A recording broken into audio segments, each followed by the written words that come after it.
You're watching Round Roanoke, your source for what's happening in the Valley. I'm your host, Margaret-Hunter Wade. Good Samaritan Hospice is celebrating National Hospice and Palliative Care Month in November by joining hospices around the country to raise awareness and facilitate dialogue about caring for those with life-limiting illnesses. Here to tell us more about National Hospice Month and ways the community can get involved to bring awareness to the services provided through hospice care is Sue Ranson with Good Samaritan Hospice. Thanks for being here. Thank you, Margaret. It's great to see you.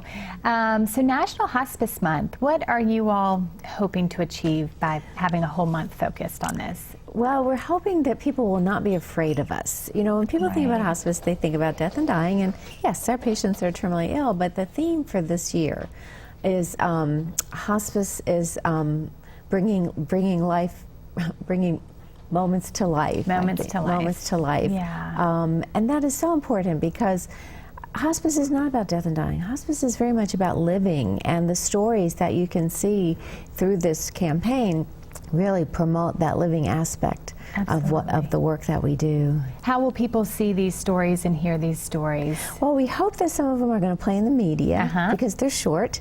But you can also go to our website, goodsamhospice.org, or nhpco.org, which is our National Hospice and Palliative Care Organization website. Okay. Great. And it's this. We're here to talk about more. You know, I touched on there's some other events going on in the community, so that's a nice month-long. People just get more familiar.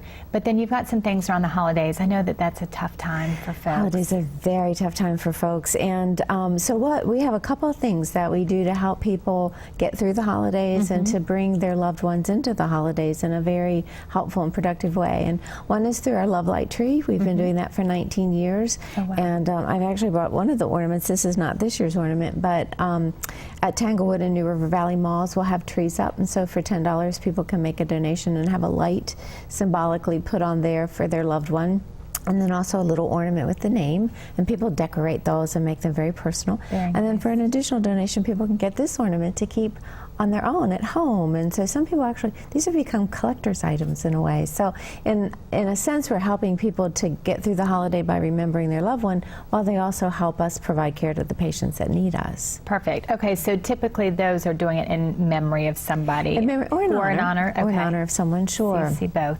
You see both, and the trees, we actually dedicate the trees in December, and that's a great, I call that a celebration of healing, because for many people this may be the first time they've been able to do this, but it does help to bring some difference to the holidays and some recognition that this person may not be here anymore, but they're still a part of our lives. Right, right. And then the other thing that we do are Hope and Hot Chocolate, a little hour-and-a-half sessions about how to get through the holidays, how to grieve through the holidays. And those are done, a couple of those are done in our offices in the New River Valley and Roanoke, but we also go out to churches and facilities to do those there. And that helps to normalize grief as an important part of our life. It also helps people, again, to get through the holidays in a way that's productive for them, without forgetting this person that has meant so much to them. Right. It's healthy. It's healthy. And acknowledge them. Grieving is healthy. Grieving has to be healthy to get through it. Right. Absolutely. So for folks who have heard about hospice but perhaps don't really fully understand what you all offer, just give us a quick high level of who you guys are, particularly at Good Samaritan. Sure. Well, I mentioned that we're there to promote life. And so when somebody comes under our care, they get our whole team. They get nurses, social workers, chaplains, home health aides, volunteers to come in and it sounds like we just sort of go in all at one time, but we don't. We're very conscious of people's space and privacy, but we are there to support people to manage pain, to manage symptoms, to help the families cope with what can be a very difficult situation, to provide personal care, and basically to say you matter. You know, we are in this together. We're going to walk with you through this journey. We help families. I think one of the most important things we do is we help families make memories that they're going to live with for the rest of their life. That's wonderful, because when you are grieving, it's hard to sometimes think about the positives and enjoy those moments together. And you're also filling I think probably some questions for people. Is this normal? Oh, absolutely. And that's a great service that you all provide. It's like giving birth on the other end. Right. You know, I mean, you have Right, if to, you haven't been there, you don't know what to expect. That's right, and so you have to have people there who know what's normal, who say, this is normal, just breathe. Right. Or, you know, this isn't normal, we can treat this, we can make this better for you. Excellent. Well, thank you all for the wonderful Margaret, thank services you. you provide and these great events to help folks through what can Thank be a you very very challenging much. time. Thank you. You can find out more about the upcoming events with Good Samaritan Hospice and other events happening in the Roanoke Valley on the community calendar coming up at the break.